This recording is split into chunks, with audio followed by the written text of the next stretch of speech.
Bien, mis hermanos, estamos listos para comenzar en esta noche. No sé si me confirman que tenemos audio, si escuchan bien, que alguien me pueda dar un amén sonoro por ahí. Amén. Sí, ¿verdad? Amén. Amén, excelente. Gloria al Señor. Gracias, mis hermanos. Vamos entonces ahora a orar para poner este tiempo en las manos del Señor. Oremos. Padre nuestro que estás en el cielo y en todo lugar, Señor, damos gracias en esta noche por tu bendita provisión para nosotros. Ayúdanos ahora, Dios mío, a poder dedicar este tiempo al estudio de tu palabra para aprender, Señor, lo que tú tienes para nosotros a través de esta carta a la iglesia de Pérgamo. Pedimos, Señor, que tu Espíritu Santo ilumine tu santa palabra, ilumine nuestras mentes y nuestros corazones, que nos dé un corazón dócil, un corazón enseñable, Señor, y dispuesto a aprender, que sea tu palabra hablando a nosotros en todo tiempo, Señor, y que nos guíe hacia toda verdad y a toda justicia, tu Espíritu Santo, Señor, y a renunciar a todas aquellas cosas que no te agradan para ser conformados cada vez más a la imagen de Cristo. Que este mensaje a esta iglesia, Señor, pueda llevarnos a ver y a pesar nuestros propios corazones para saber, Señor, si no estamos incurriendo en los mismos pecados, en las mismas transgresiones que esta iglesia, y que al igual que esa iglesia, al escuchar tu palabra y tu advertencia, Señor, podamos ser confrontados, podamos ser exhortados para cambiar, para ser obedientes para la gloria tuya. Cristo Jesús, oramos. Amén. Amén. Muy bien, mis hermanos, vamos a empezar entonces en esta noche. Pido perdón por el retraso, estábamos conectando todo acá. Como siempre, la tecnología pues nos juega rudo, ¿verdad? Vamos a, vamos a poner nuestra presentación para el día de hoy y me confirman ahí, hermanos, si pueden ver bien. Si se mira, hermanos,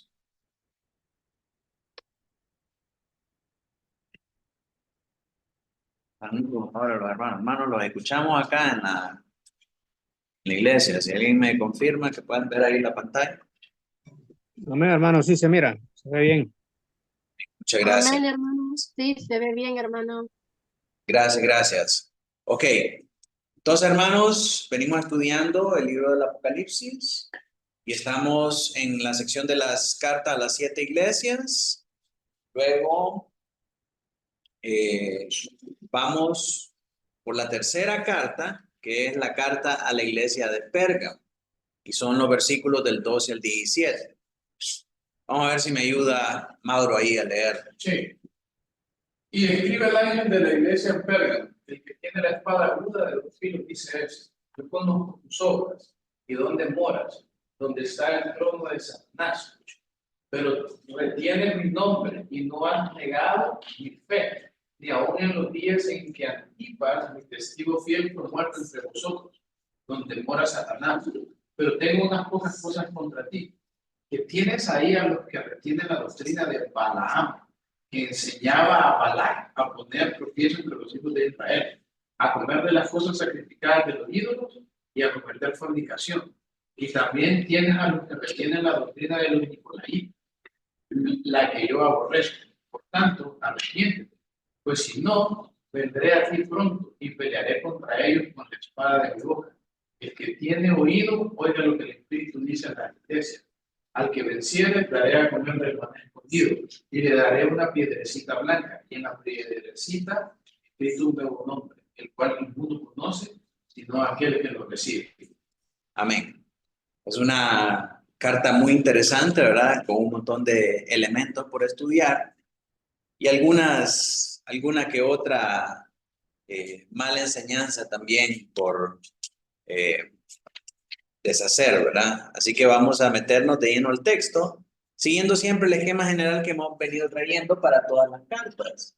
Ustedes se recuerdan que hablamos que lo primero es que Cristo se presenta con ciertos atributos importantes para arreglar el problema por el que esa iglesia está pasando. Luego se evalúa la situación y el problema en el que la iglesia está, y sobre esa base, pues Cristo emite un estímulo para perseverar en el conflicto, para perseverar en cuanto a las iglesias fieles, o para arrepentirse a fin de evitar el juicio en las iglesias infieles. Y esto es la base para que Cristo después haga un llamamiento a las iglesias para que respondan prestando atención al estímulo o a la exhortación anterior. Finalmente, sobre la base de una respuesta positiva, Cristo promete la herencia de vida eterna con él. Una herencia que corresponde únicamente a sus atributos o a la situación de la iglesia. Entonces, es el mismo esquema, y ahora la manera en cómo es presentado específicamente el esquema de la iglesia de Pérgamo, lo cambiamos ahí. Vamos a ver un poco acerca del contexto, su ubicación geográfica, luego la presentación que hace el Señor Jesucristo, y a diferencia de la carta anterior, vamos a ver primero el estímulo y luego el problema. Y después la exhortación en base al estímulo y finalmente la promesa. Hay un cambio ahí, ¿verdad? El estímulo se mira antes que el problema y, y por consiguiente, pues nos cambia todo el esquema en relación al esquema de Esmirna. Así que comencemos viendo un poco del contexto acerca de la iglesia de Pérgamo. La iglesia de Pérgamo es la primera de tres iglesias, dijimos las tres iglesias de en medio, que se encuentran comprometidas con el mundo, que han dejado que el mundo se infiltre adentro de la iglesia. ¿Se acuerdan? Dijimos que la primera y la última eran las únicas iglesias fieles, de ahí eran las iglesias que estaban en grave peligro espiritual.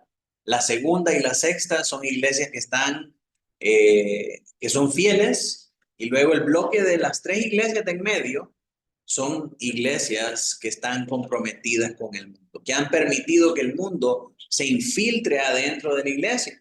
La primera de esas tres iglesias es la iglesia de Pérgamo. El significado literal de Pérgamo es ciudadela, y es la misma palabra que da origen a pergamino, un material de escritura desarrollado a partir de pieles de animales, cuya producción parece haber comenzado en esa área. ¿Y eso por qué es importante, pastor?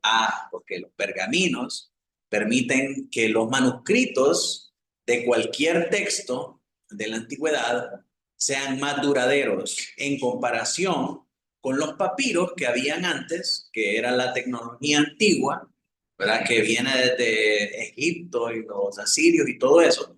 El papiro, al ser de origen vegetal, tenía una duración más corta que el pergamino. El pergamino ya era hecho de pieles animales. Entonces, su duración era mucho mayor a la del papiro, ¿verdad? Muchos de los manuscritos que todavía se preservan, ¿verdad? De copias del original, de los textos originales, fueron hechos en pergaminos, en pieles, ¿verdad? Y por eso todavía algunos de ellos se preservan. Pérgamo fue también un centro religioso importante para los cultos paganos de Atenas. Esculapio, ¿alguien sabe quién es Esculapio? Yo esperaría que el doctor sepa quién es Esculapio. ¿Del bien el lobo?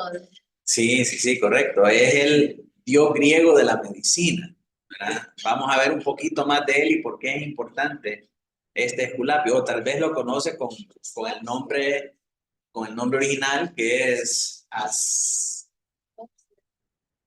Asclepio, algo así. Asclepio. Bueno. Y Dionisio, o Baco, que es el dios de la embriaguez. Este Dionisio era la deidad más perversa que tenían los griegos, porque era el dios de la perversión en todos sus sentidos, ¿verdad? Conocido como Dionisio o Baco, y también de Zeus. Había un templo muy importante de Zeus, que es la máxima deidad griega de el mundo antiguo, y pues Pérgamo era un centro religioso muy importante para todas estas deidades. Fue la primera ciudad en Asia que erigió un templo en honor del César y se convirtió en capital del culto idólatra al César. La ubicación geográfica, Pérgamo fue edificada sobre una colina de 350 metros en medio de una planicie fértil, a unos 32 kilómetros de la costa del mar Egeo, y había servido como la capital de la provincia romana de Asia Menor durante más de 250 años. Así que Pérgamo era una ciudad muy importante. Actualmente se le conoce como la ciudad de Bérgama y es una provincia en Izmir, lo que era antes Esmirna, ahí en Turquía, con una masa poblacional de 105,000 habitantes. Miren, esa es una perspectiva de lo que es la ciudad de Pérgamo. Al fondo, toda esa planicie, ¿verdad? Y de frente vemos la colina sobre la cual se erigieron los principales templos de adoración a las deidades paganas. Ya que el premio al final del estudio va a ser un tour Por Pérgamo, sí. Entonces, recordando nuestro mapa, Pérgamo se encuentra acá. Venimos de Esmirna, que es la ciudad que está un poquito más abajo, junto a Éfeso. ¿Verdad? Pérgamo es la tercera de las 7 iglesias que estamos viendo. Así que comencemos con la presentación que hace el Señor Jesucristo a esta iglesia. Nuevamente, escribe al ángel de la iglesia en Pérgamo: el que tiene la espada aguda de 2 filos, dice esto. Miren cómo se presenta el Señor acá. Anteriormente decía: yo soy el alfa y la omega. Después dice: yo soy el que estuve muerto y que ahora vivo. Y vimos que cada una de esas presentaciones es pertinente a un problema que está pasando la iglesia. Acá de entradita llega a decir: el que tiene la espada de 2 filos, dice esto. O sea que ya inmediatamente usted puede decir que lo que va a decir no es nada bonito. Lo que tiene que decir es fuerte, ¿verdad? Y como siempre, en relación a las otras iglesias también comienza con la referencia al ángel. Si alguien quiere saber más quién es el ángel, le recomiendo que mire la lección anterior. No vamos a invertir más tiempo en tocar este asunto del ángel, porque ya lo hemos discutido ampliamente. Entonces, Cristo se presenta una vez más con una visión inicial del capítulo 1, apropiada para la situación que está viviendo la iglesia de Pérgamo. Se presenta como el que tiene la espada aguda de 2 filos. Si recordamos nuevamente el capítulo 1, en los versículos 19 en adelante, dijimos que esa visión del Hijo del Hombre es importante para entender el resto del libro, porque cada uno de esos elementos son los elementos con los que se va presentando Cristo. Y así como vimos que era el alfa y omega, se repite en el capítulo 1, y el que estaba muerto y vive se repite en el capítulo 1 también. Asimismo, el que tiene la espada aguda de 2 filos es un elemento que está presente en aquella visión que se manifiesta en el capítulo 1. Específicamente en el verso 16. Miren lo que dice: tenía en su diestra 7 estrellas y de su boca salía una espada aguda de 2 filos y su rostro era como el sol cuando resplandece en su fuerza. Entonces es un elemento que está presente en la visión del Hijo del Hombre que vio Juan en el capítulo 1 y que nos va a dar el soporte o el sostén para los siguientes capítulos. De manera que Cristo se sitúa sobre la iglesia como un juez temible a causa del pecado. Cuando vemos que Cristo viene con espada sobre el mundo, es porque Cristo viene a juzgar al mundo. Cristo viene a emitir su juicio. Y su juicio es tan duro para los incrédulos, tan duro para los que no le conocen, que es como que si los traspasara una espada de 2 filos. Entonces la espada de 2 filos nos habla a nosotros acerca de ese juicio que vendrá cuando el Señor vuelva nuevamente.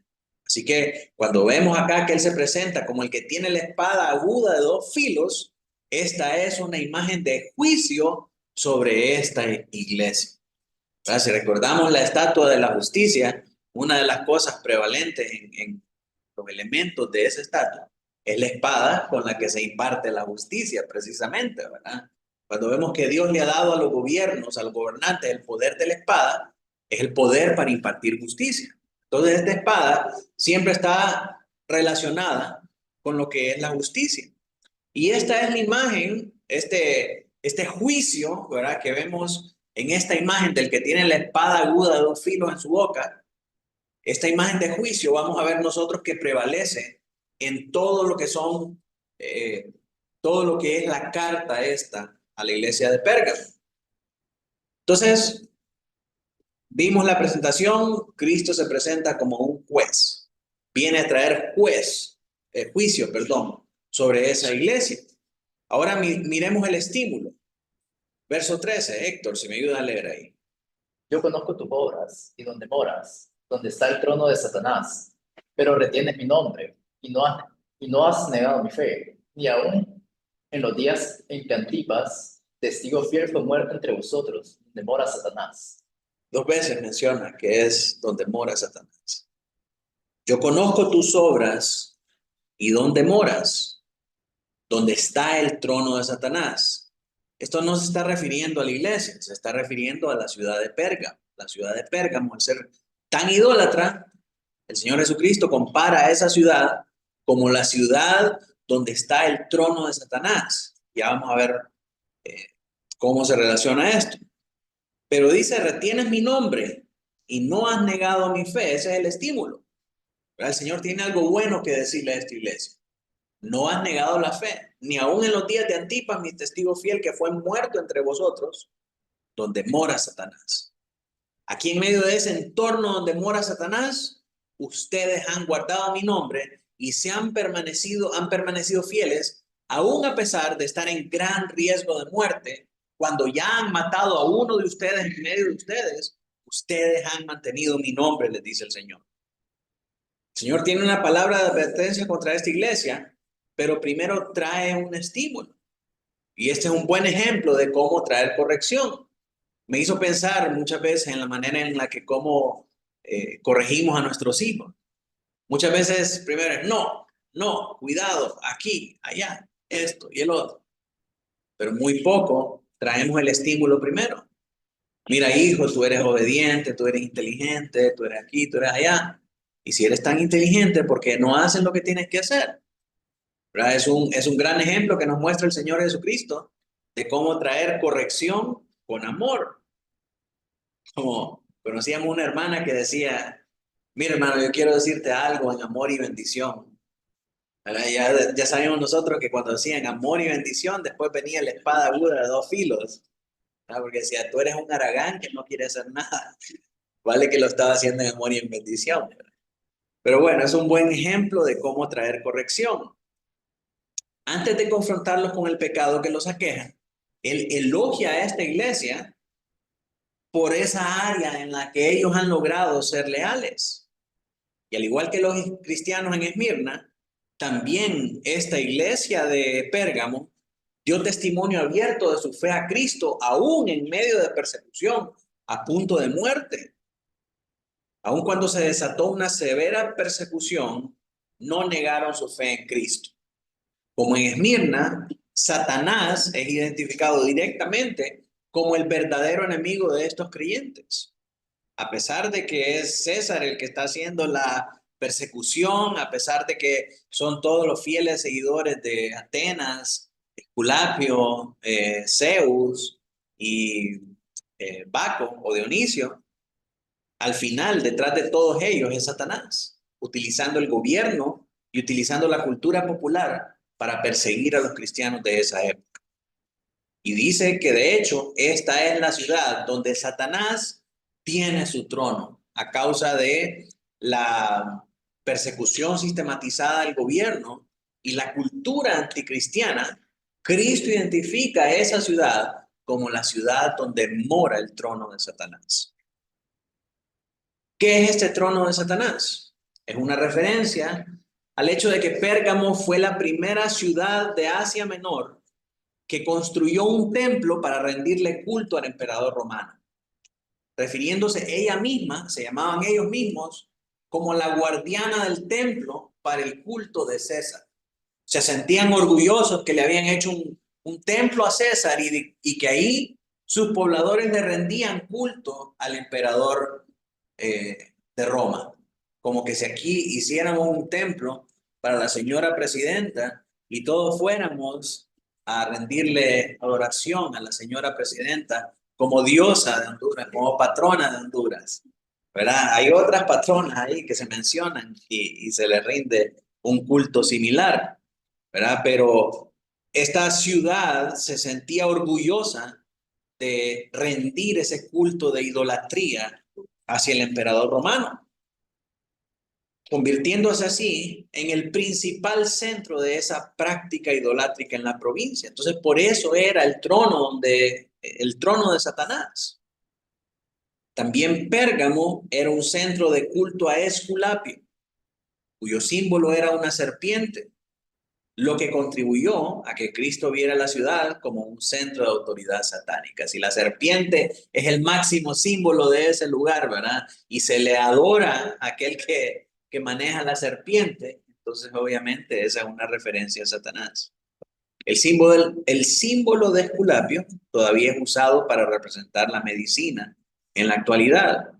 Según el Museo de la Medicina, el símbolo de Esculapio o el bastón de Esculapio representa la medicina en los Estados Unidos y por muchos años representó la medicina, ¿verdad? Esta es una estatua de Esculapio y hasta en fechas recientes, puedo mandarles ese artículo que estuve leyendo, hasta en fechas recientes se adoptó este otro símbolo que era el bastón de Hermes para representar la medicina, porque era más estético y más balanceado.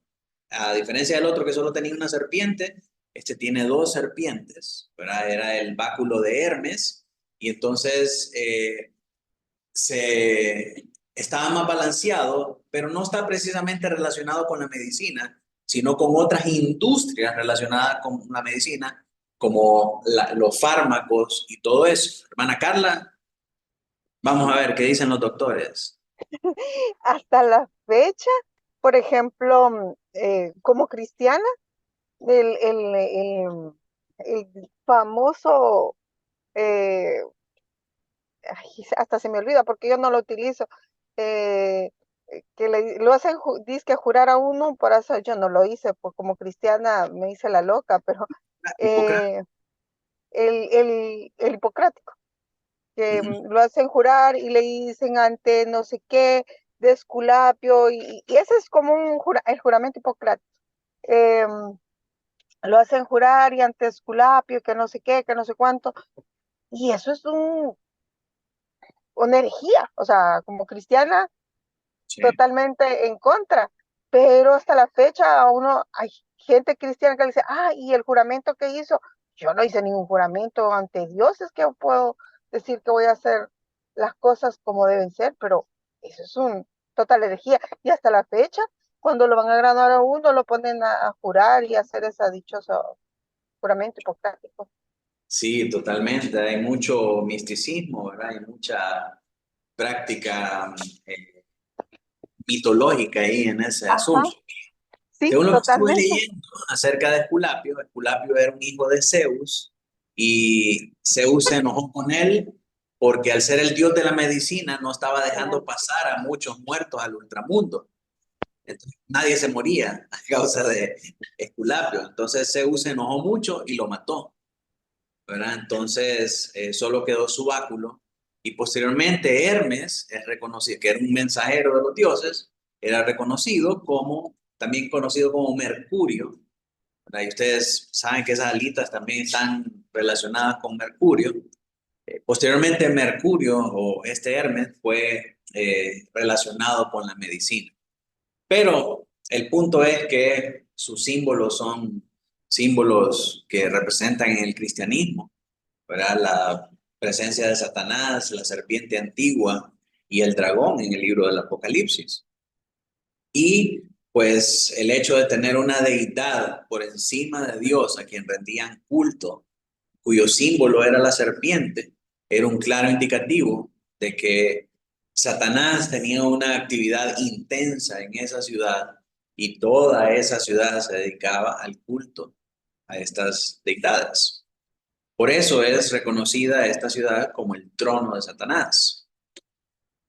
En la mayoría de las ciudades griegas se esperaba que los ciudadanos ofrecieran sacrificios a los dioses que habían sido honrados durante mucho tiempo en la zona debido a la tradición religiosa local. Y es probable que se esperara esa veneración también incluso antes de rendirle homenaje a César. César era reverenciado en Pérgamo, pero primero estaban sus deidades locales, que eran Zeus, Dionisio, Esculapio, Atenas, etc. Y a menudo, cuando los cristianos se veían obligados a sacrificarse al emperador, era porque ya se habían negado a reconocer a los dioses paganos que se veneraban localmente y en consecuencia las autoridades romanas les pedían cuentas. Cuando no los podían sacrificar a Baco o a Esculapio o a cualquiera otra de las deidades locales, entonces iban para donde el César. Y si ellos no se rendían y reconocían a César como Dios, entonces ahí el Imperio Romano, por orden judicial, amparados en el sistema de gobierno, hacían que o el cristiano rindiera adoración negando su fe o que muriera a manos del gobierno. Así que era una cuestión sistematizada. El problema de la iglesia, Apocalipsis 2 del 14 al 15. Si me ayuda Lina ahí a leer. Pero tengo unas pocas cosas contra ti, que tienes ahí a los que retienen la doctrina de Balaam, que enseñaba a Balac a poner tropiezo ante los hijos de Israel, a comer de cosas sacrificadas a los ídolos y a cometer fornicación. Y también tienes a los que retienen la doctrina de los Nicolaitas, la que yo aborré. Aquí es donde ya viene el problema de la iglesia. ¿Cuál es el problema de la iglesia? Que tiene a los que retienen la doctrina de Balaam. Esta es una iglesia que el Señor recrimina, que el Señor reclama, porque está tolerando la idolatría adentro de ella. La idolatría en estos lugares significaba participar de todos estos cultos culturales, ¿verdad? Que tenían que ver con la depravación física, espiritual, con participar de comidas consagradas a los dioses, borracheras. Dionisio era el dios de la borrachera, el dios del desenfreno, ¿verdad? Y todas las actividades paganas llevaban realmente a una debacle a todos sus pobladores. No eran festivales así que bonitos, que vamos a hacer una kermés y toda la cosa, no. O sea, eran orgías, eran borracheras, eran violaciones, eran sacrificios humanos, eran cosas espantosas. Y piensen en esto, así como eran de degenerados esos dioses griegos, así ellos esperaban que sus súbditos fueran de degenerados también, practicando relaciones sexuales entre personas del mismo sexo, entre animales, cualquier cosa espantosa que usted pueda imaginarse, estos pueblos paganos lo practicaban. Y por eso es que el Señor se enfurece tanto y se enoja tanto con ellos, que los manda a matar a todos. Leímos ahora en Josué. Sus celebraciones no tenían absolutamente nada de alegre, nada de feliz. Eran terribles debacles. Aunque los creyentes de Pérgamo han resistido el poder demoníaco de los cultos y del Estado, han tolerado dentro de ella las prácticas idolátricas. Cristo compara tales prácticas con las de Balaam. Balaam animó a Israel a pecar mediante la idolatría y la inmoralidad. Balaam le dio profecía a Israel para que fuera y participara de la comida de los paganos y fornicaran con las mujeres de los paganos. Y todo eso bajo profecía de un hombre de Dios. Sí, es terrible. Balaam, el nombre Balaam se convirtió en el lema bíblico para designar a los falsos maestros que para obtener beneficio económico trataban de influir en el pueblo de Dios para que se dedicara a prácticas impías. El pueblo de Dios necesitaba tener un profeta que les dijera, vayan, emborráchense, tengan relaciones, vivan como ustedes quieren vivir. Y obviamente ningún profeta de Dios les va a decir eso, sino que les va a decir todo lo contrario. Vuélvanse de sus malos caminos y vayan y consulten la palabra del Señor, sirvan al Señor. Ellos no querían escuchar eso. Entonces, ¿de qué manera ellos podían conseguir un profeta que viniera y les dijera a ellos lo que ellos querían escuchar? Pagándole. Te voy a pagar para que me profetices lo que yo quiero escuchar. Entonces aparece Balaam y le recibe las coimas a los israelitas para profetizarles y decirles, vayan y hagan lo que ustedes quieren hacer y sean benditos de Jehová. Y esa es, en cierta manera, la forma en la que operan los falsos profetas hoy en día. Le dice Pablo a Timoteo que en los últimos tiempos los hombres, teniendo comezón de escuchar, se van a amontonar falsos maestros de acuerdo a las propias concupiscencias de su corazón. Entonces la gente anda metida en esas grandes mega iglesias porque lo que esos hombres falsos tienen que decir, ellos lo quieren escuchar. ¿Qué le quieren decir? No, hombre, usted está sufriendo con esa mujer, déjela, vuélvase a casar, Dios quiere que sea feliz, Dios a paz lo ha llamado. Y tuercen las escrituras para que se escuche bonito lo que le están diciendo y se escuche bíblico. ¿Verdad? Son Balaam que le dan una falsa profecía a cambio de dinero. ¿Qué ganan ellos? Amasar gente y amasar fortunas. Esos son los Balaam. Vemos el ejemplo de Balaam en el Antiguo Testamento, número 25, del 1 al 3, hermano Noé. Moraba Israel en Sitín y el pueblo empezó a fornicar con las hijas de Moab, las cuales invitaban al pueblo a los sacrificios de sus dioses.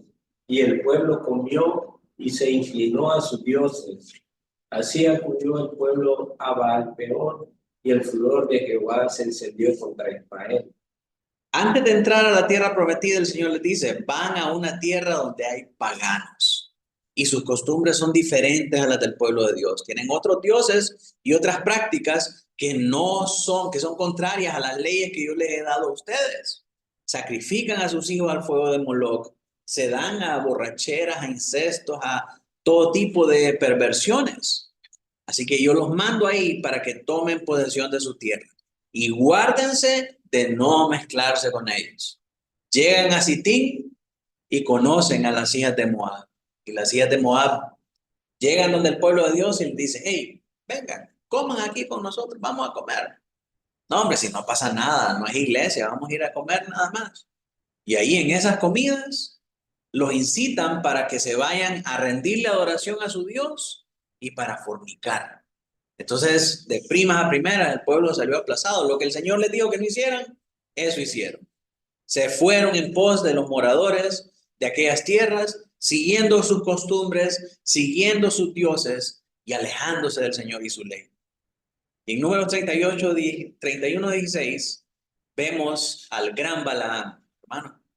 He aquí, por consejo de Balaam, ella fue por causa de que los hijos de Israel prevaricasen contra Jehová en lo tocante a Baal-peor, por lo que hubo mortandad en la congregación de Jehová. Hubo mortandad en la congregación de Jehová a causa del mal consejo de Balaam que incitó a los del pueblo a irse con las hijas de Moab. Y vamos a ver cuantificada esa mortandad que hubo ahí. El juicio que trajo Dios a causa de la rebelión promulgada por Balaam.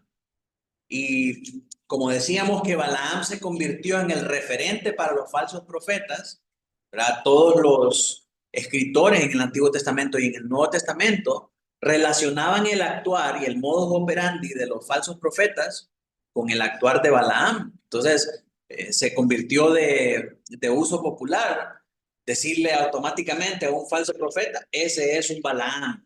Entonces ya la gente ya sabía que era un Balaam. ¿Verdad? Alguien que le viene a decir lo que usted quiere oír de parte de Dios, supuestamente por ganancia deshonesta. Entonces vemos a Pedro diciendo en 2 de Pedro 2:15, Mauro. Han dejado el camino recto, se han extraviado siguiendo el camino de Balaam, hijo de Beor, el cual amó el premio de la maldad. Sí, Pedro habla y dice, estos han sido como Balaam, ¿verdad? Dejaron el camino recto y se extraviaron, actuando de la misma manera. Hermana Carlota, Judas 11. Hay de ellos porque han seguido el camino de Caín y se lanzaron por lucro en el error de Balaam y perecieron en la contradicción de Coré. De Coré. Entonces vemos ahí 3 ejemplos, ¿verdad? De lejanía de Dios. Caín, que mató a su hermano por celos, por codicia. Balaam, que se fue por el camino malo a causa del lucro. Y también de Coré, que deseó las cosas del mundo y estuvo dispuesto a callarlo y a no confesar su pecado a Jehová con tal de alucinar estas cosas mundanas, ¿verdad? Y el castigo para todos ellos fue que el Señor trajo juicio. Entonces vemos cómo era una referencia tanto en el Antiguo Testamento como en el Nuevo Testamento de que los falsos profetas de que Balaam es sinónimo de falsos profetas y se designa la actividad de los falsos profetas como el error de Balaam o la doctrina de Balaam o las enseñanzas de Balaam o el camino de Balaam. Ahora, ¿cuál es el vínculo que hay entre Balaam y Pérgamo? El vínculo entre Balaam y la iglesia de Pérgamo es la condonación de prácticas idolátricas. Es permitir a los Balaam adentro de la iglesia. Es saber que hay gente que está utilizando la Biblia para justificar sus prácticas idolátricas y la iglesia tolerarlos. La iglesia no corregirlos. Es saber que alguien está en adulterio, está en fornicación, está dándose a los vicios del mundo y a los placeres del mundo y está viniendo a la iglesia solamente para limpiar su conciencia y decir que todo está bien. Y la iglesia, viendo esas cosas, no los corrige, no les dice nada, no los confronta por su pecado. Entonces, una iglesia que es así, que es tolerante, una iglesia que no predica en contra del pecado, en contra de la maldad, en contra del error, que no llama al pueblo a ir en pos de Jehová y obedecer a sus leyes, es una iglesia que ha caído en esta doctrina de Balaam. Ha permitido que la idolatría, que las prácticas de idolatría se metan dentro de la iglesia. Los falsos maestros, que son los Balaam modernos, sostenían que los creyentes podían tener relaciones más estrechas con la cultura. No, pero es que yo voy a ir a la fiesta de Dionisio, pastor, porque es algo cultural.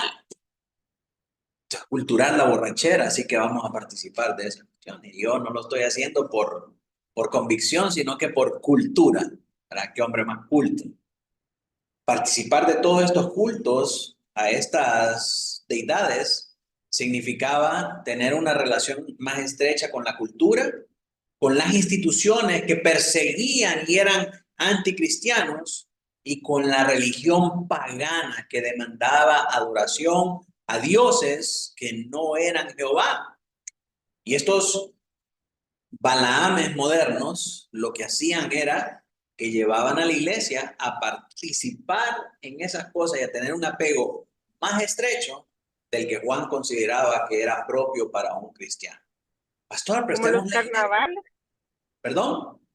Como los carnavales, pastor, o las fiestas patronales que hacen que la... Exactamente eso es. Exactamente eso es.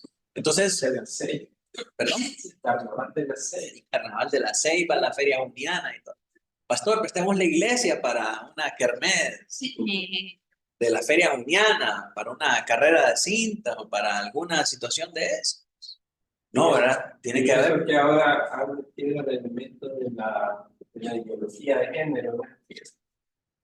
Totalmente. Y eso, cuando se participa, cuando se tiene esa estrechez con la cultura, esas cosas terminan inmiscuyéndose dentro de la iglesia. ¿Por qué? Porque queremos alcanzar a los inconversos. Entonces, permitamos que el amor sea el amor, y si quieren venir dos gays a estar en el culto, pues, ¿quién somos nosotros para juzgar? Claro, la iglesia está abierta para todo mundo, pero sí somos llamados a juzgar y a decir, no se puede el amor entre un hombre y otro hombre, porque es abominación a Jehová, es pecado de sodomía. Ellos detestan esa palabra. Para usted dígale cualquier cosa menos sodomita, porque les cae como un balde de agua fría. Entonces, eso es lo que pasa cuando nosotros tenemos una estrechez con la cultura, con las instituciones y con la religión pagana. Se comprometen los valores de la iglesia y ese es el gran problema de la iglesia de Pérgamo. Por eso es una de las 3 iglesias que está comprometida con el mundo. Quiso ser tan relevante, cool, buena gente y amiguera con la cultura y con los de afuera, que permitió que la cultura, las instituciones y la religión pagana se infiltrara dentro de la iglesia. Este es el significado de la expresión comer cosas sacrificadas a los ídolos y cometer fornicación. Dejar que la cultura de afuera se meta en las iglesias, porque todas estas eran prácticas de estas instituciones. El mismo problema que tuvo Pablo con los corintios en 1 Corintios 10 del 1 al 22. Y hoy en día la iglesia tiene los mismos problemas. ¿Verdad? Tenemos iglesias como Willow Creek, que está teniendo su cumbre global de liderazgo, en la que llaman a gente de las industrias principales y del gobierno para que venga a enseñarle a la iglesia cómo tiene que administrar las cosas, cómo tiene que ser líder y cómo tiene que dirigir una organización multinacional para que la iglesia sea igual al mundo. ¿Verdad? Estamos dejando que esas instituciones vengan y se mezclen con nosotros y que los no creyentes nos digan cómo tenemos que dirigir la iglesia. Así que eso no es... Hace poco, ayer estaba viendo un programa de Biblia en su contexto, un programa donde él exponía de que varias iglesias en Sudamérica, Colombia, estaban metiendo a las iglesias esos asuntos de negocio, ¿verdad? De pirámides, y que el pastor involucraba toda la feligresía para que quisieran crecer, ¿verdad? Pero el punto es que después era una estafa y el pastor se desaparecía. El pastor era el único que ganaba. También tenemos, se rinden ante las imágenes, ¿verdad? Cuando ya participan de premios mundanos, en los que ya lo que guía la música no es adorar a Dios, sino que ganar un premio, para ganar el reconocimiento del mundo. Esa es una especie de idolatría. Tenemos, no pude encontrar la imagen que estaba buscando, pero tenemos personajes como Dante Gebel, ¿verdad? Que por ser culturalmente relevante termina diciendo las sandeces y blasfemias más grandes, como que la gracia es como una prostituta. La gracia de Dios es como una prostituta. Judas se salvó.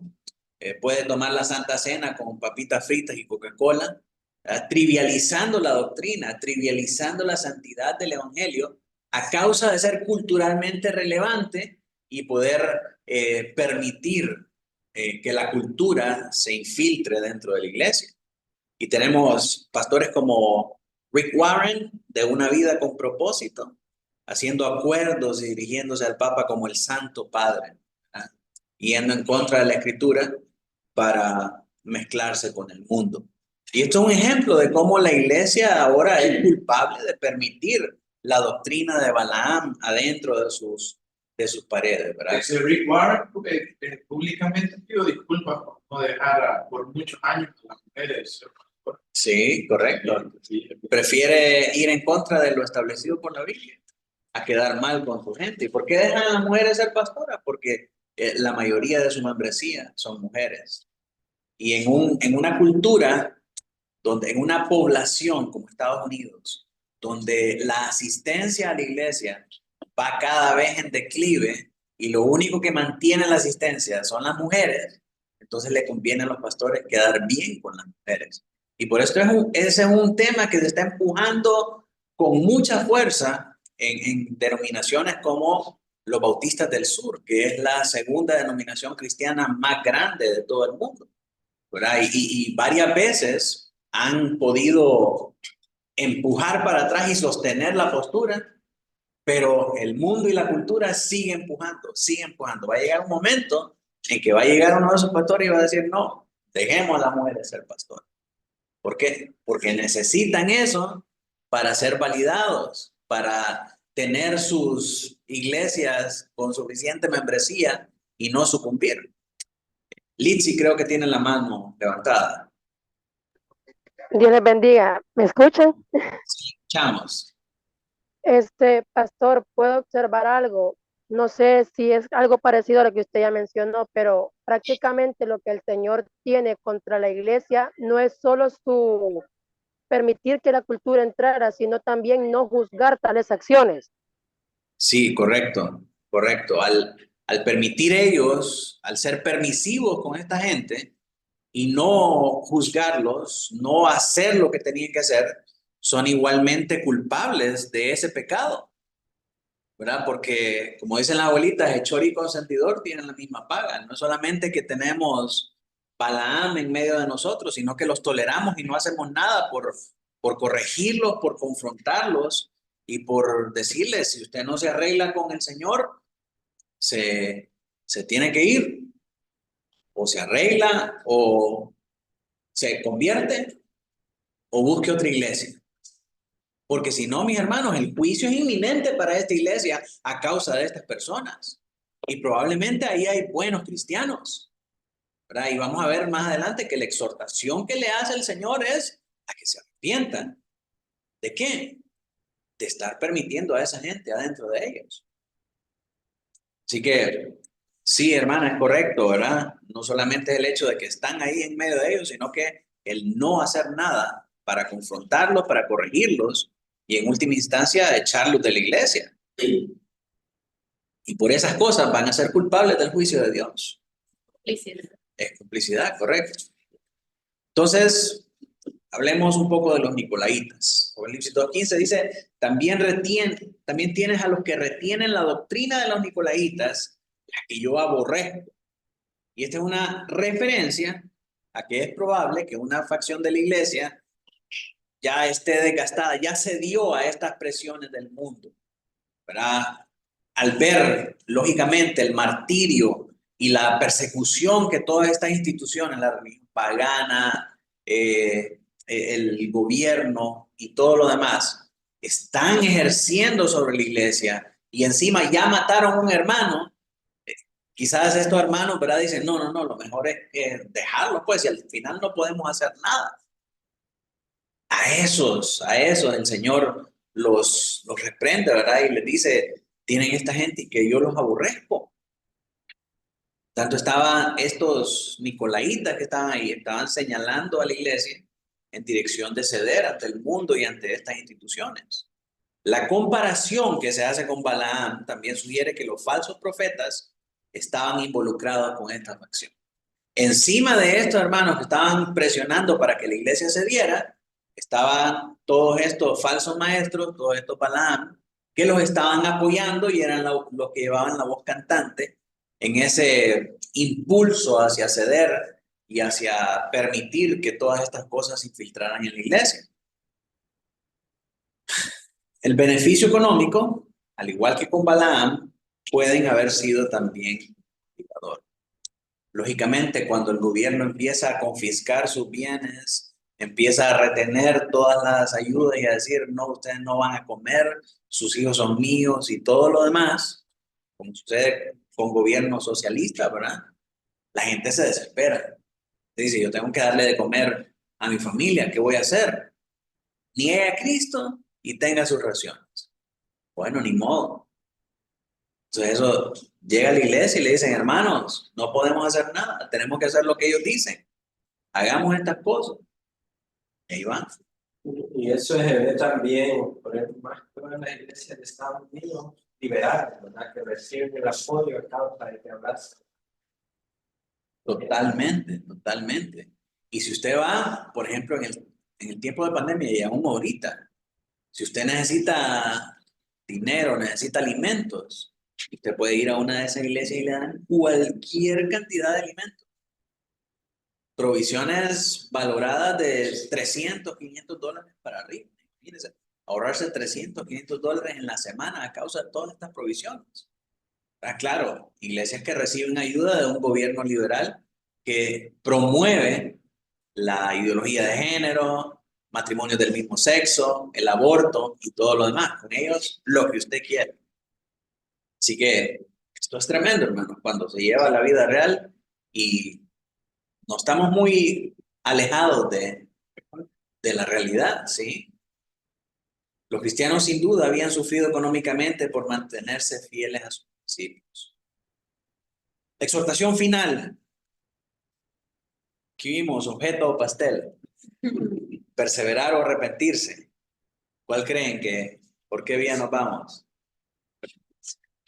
Arrepentirse, ¿verdad? Y eso es lo que dice en el verso 16. Por lo tanto, arrepiéntete, pues si no vendré a ti pronto y pelearé contra ellos con la espada de mi boca. Número 22, 23. Esto que le dice el Señor a esta iglesia, arrepiéntete tú, porque si no, voy a venir a ti pronto y pelearé contra ellos con la espada de mi boca. Esta sentencia que el Señor le está dando es lo mismo que él hizo con Balaam. Así murió Balaam. Miren lo que dice en número 22, 23, Emily. Y el asna vio al ángel de Jehová que estaba en el camino con su espada desnuda en su mano. Y se apartó el asna del camino e iba por el campo. Entonces azotó Balaam al asna para hacerla volver al camino. Y cuando usted lee, sigue leyendo, ¿verdad? El ángel le dijo, estaba pero listo para volarte la cabeza con la espada, pero el asna se detuvo. Y en el verso 31 leemos, sigue leyendo, hermano. Entonces Jehová abrió los ojos de Balaam y vio al ángel de Jehová que estaba en el camino y tenía su espada desnuda en su mano. Y Balaam hizo reverencia y se inclinó sobre su rostro. Sí, entonces, la misma advertencia contra Balaam es la advertencia que viene aquí a esta iglesia. ¿Tienes un Balaam aquí? Vengo con la espada para rematarlo. En Números 31:8 vemos la muerte de Balaam. Sigue leyéndolo. Mataron también entre los muertos de ellos a los reyes de Madián, Evi, Requem, Sur, Ur y Reba. 5 reyes de Madián, también a Balaam, hijo de Beor, mataron a espada. Los Balaam se matan con la espada.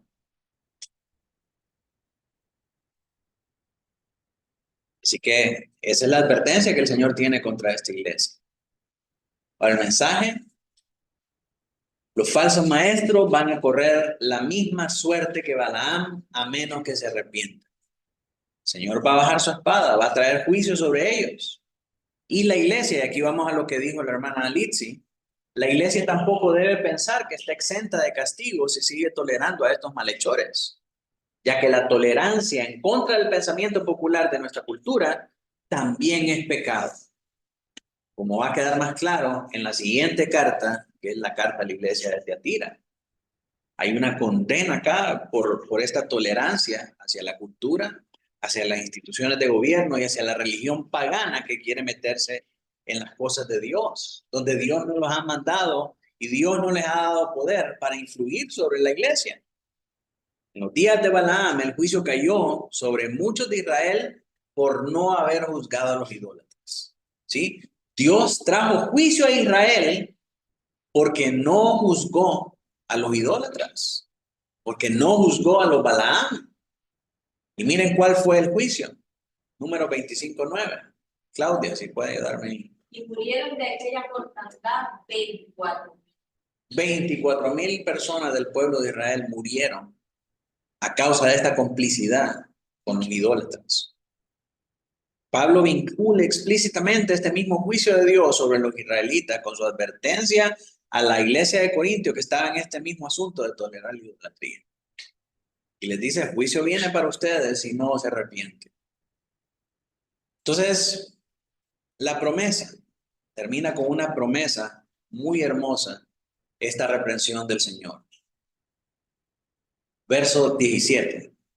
Ayuda, doctor.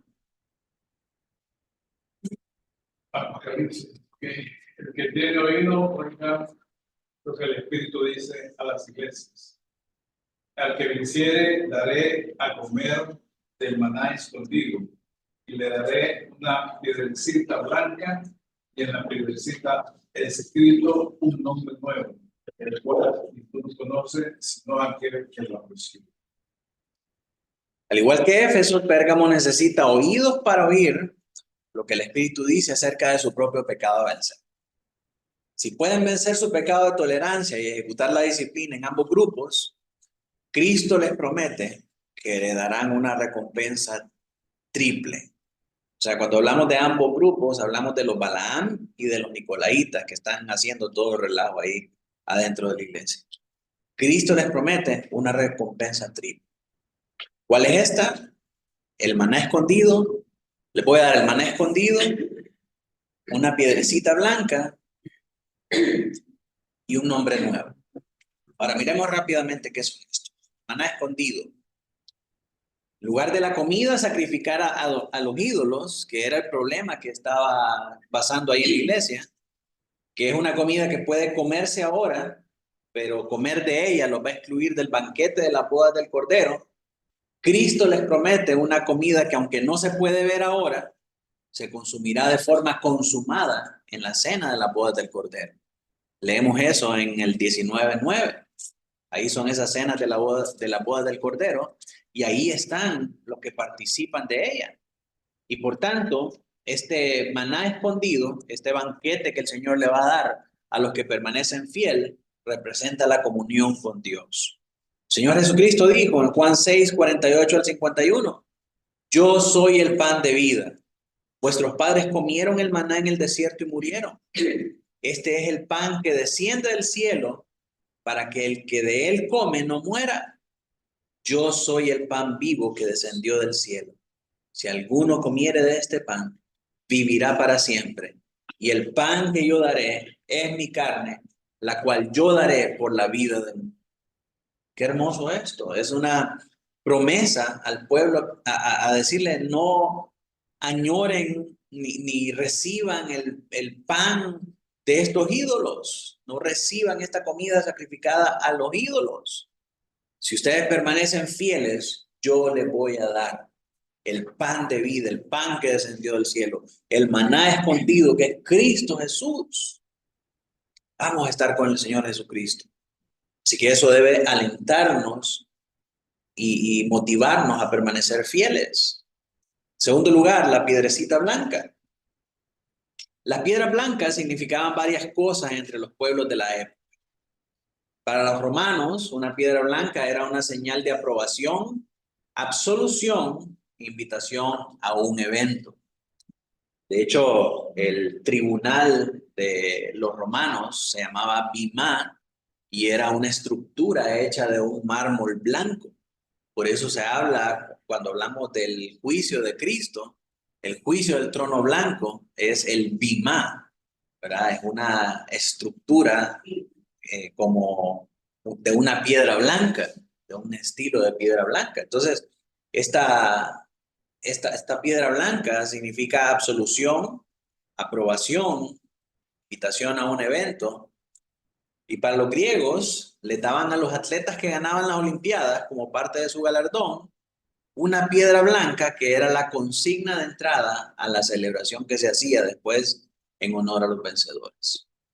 Un cristiano nunca podría entrar a una celebración de estas. ¿Por qué? Porque no era digno de participar de todos estos excesos, ¿verdad? De los griegos y de los romanos.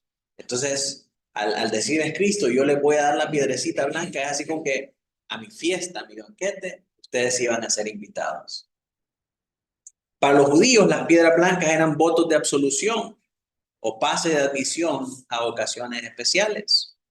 La asociación del blanco con la justicia es una conexión directa con la admisión al banquete que nosotros vemos en Apocalipsis 19, del 8 al 9, donde el lino fino, limpio y resplandeciente representan las acciones justas de los santos. En contraste con las celebraciones paganas, donde los cristianos, en lugar de ser convidados, eran condenados. ¿Sí? Si habían celebraciones paganas y había un cristiano ahí, seguramente ese cristiano estaba ahí para ser condenado, para ser sacrificado. no para participar de todas las comidas y de todos los excesos que tenían. Entonces, mientras los cristianos estaban muriendo de hambre, asesinados y perseguidos, los romanos, los griegos y todos los paganos estaban disfrutando de estas festividades de excesos. Eso era algo totalmente injusto. Entonces Cristo les dice, aunque ahora estén padeciendo por eso, en el banquete de la boda del Cordero, ustedes van a estar invitados, van a recibir esa piedra blanca de la invitación. ¿Y por qué vamos a recibir esa piedra blanca de invitación si no somos dignos? Porque la sangre del Cordero los hizo dignos, los hizo justos y los hizo aptos para participar de todas sus bendiciones celestiales y eternas. Finalmente, el nombre nuevo. Miren lo que dice en el Antiguo Testamento acerca del nombre nuevo. Jeremías 23:6, Alín. En su día será salvo Judá, e Israel habitará confiado, y este será su nombre con el cual le llamarán: Jehová, justicia nuestra. Para Noé. En aquellos días Judá será salvo y Jerusalén habitará segura y se le llamará Jehová, justicia nuestra. Carlota. Yo les daré lugar en mi casa y dentro de mi muro, y nombre mejor que el de hijos e hijas, nombre perpetuo les daré, que nunca perecerán. Héctor. Isaías 62, 2 al 4. Entonces verán la gente su justicia y todos los reyes tu gloria, y te será puesto un nombre nuevo, que la boca de Jehová nombrará, y serás corona de gloria en la mano de Jehová, y diadema de reina en la mano de Dios, del Dios tuyo. Nunca más te llamarán desamparada, ni tu tierra se dirá más desolada, sino que será llamada Efsi-Ba, y tu tierra Beula, porque el amor de Jehová estará en ti, y tu tierra será desposada. Emily.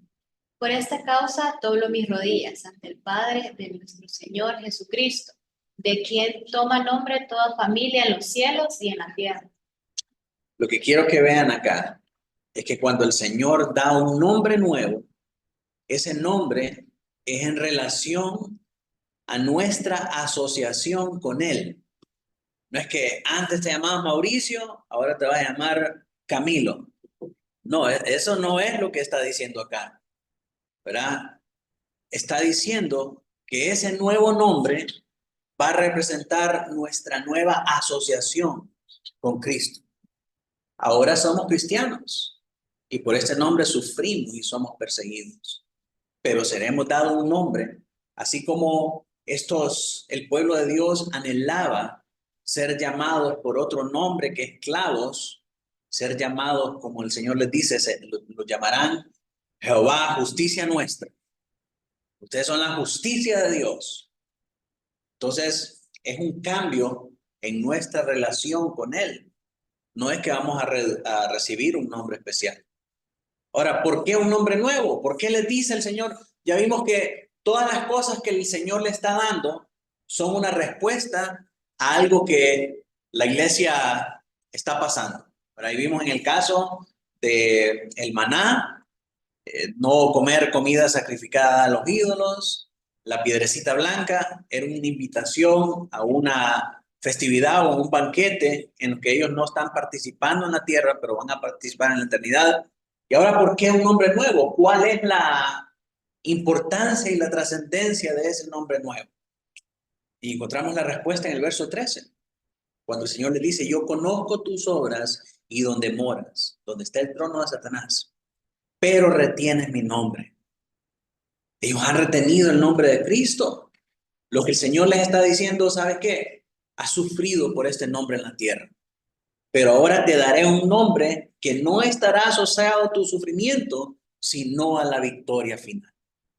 Y en los capítulos subsiguientes, nosotros vemos más acerca de este nombre. Miren lo que dice Apocalipsis 3:12. Lynn. Al que venciere, yo le haré columna en el templo de mi Dios, y nunca más saldrá de ahí. Y escribiré sobre él el nombre de mi Dios y el nombre de la ciudad de mi Dios, la nueva Jerusalén, la cual desciende del cielo, de mi Dios y mi nombre nuevo. Sí. Está hablando el Señor de su nombre, ¿verdad? Que Él va a dar su nombre nuevo a su pueblo. Apocalipsis 19:12, Claudia. Ojos eran como llama de fuego y había en su cabeza muchos diademas. Tenía un nombre escrito que ninguno conocía sino él mismo. Sí, doña Sagrario. Y no habrá más maldición, y el trono de Dios y del Cordero estará en ella, y sus siervos le servirán y verán su rostro, y su nombre estará en sus letras. Un nombre nuevo se refiere a estar en la presencia eterna de Dios. Conocer el nombre significa tener una relación íntima, compartir el carácter, el poder y un cambio de estatus. Cuando a los cristianos se les llamó cristianos por primera vez, eso tenía trascendencia, eso tenía peso. Somos de Cristo. Y si por Cristo morimos y por Cristo sufrimos ahora en esta tierra, al ser de Él, al ser desposados por Él, allá en la eternidad, vamos a tener ese nombre excelente que solo Él conoce y que nos va a asociar a nosotros con la victoria final de Cristo sobre el mundo y nuestro reino eterno con Él. Y ese es mejor que cualquier otro nombre que cualquiera de nosotros pudiera inventarse. Así que terminemos, hermanos, rápidamente con unas aplicaciones.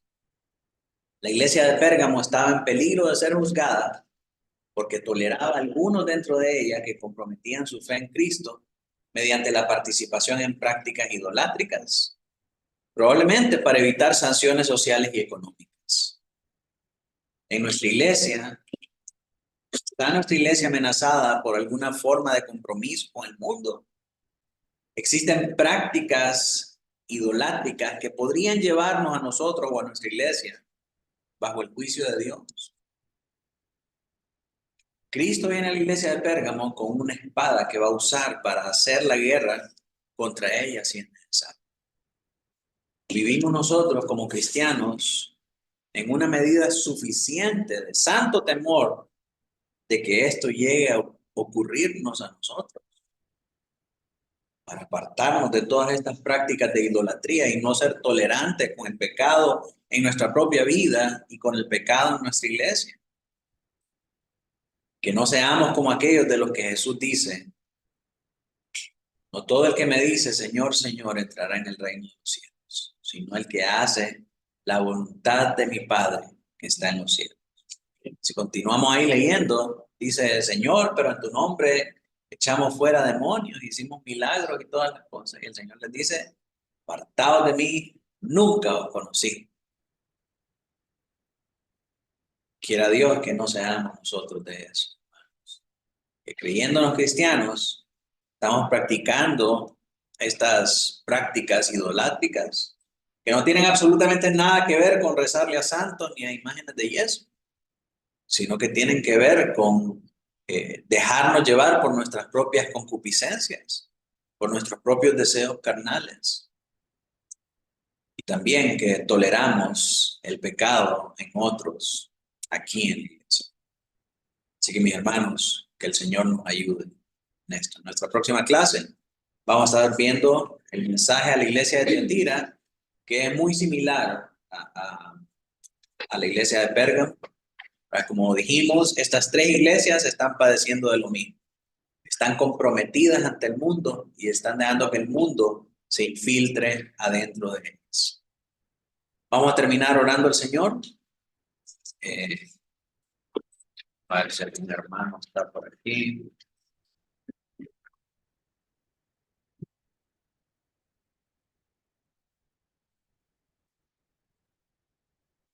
Hermano Coca, si nos dirige en oración, hermano.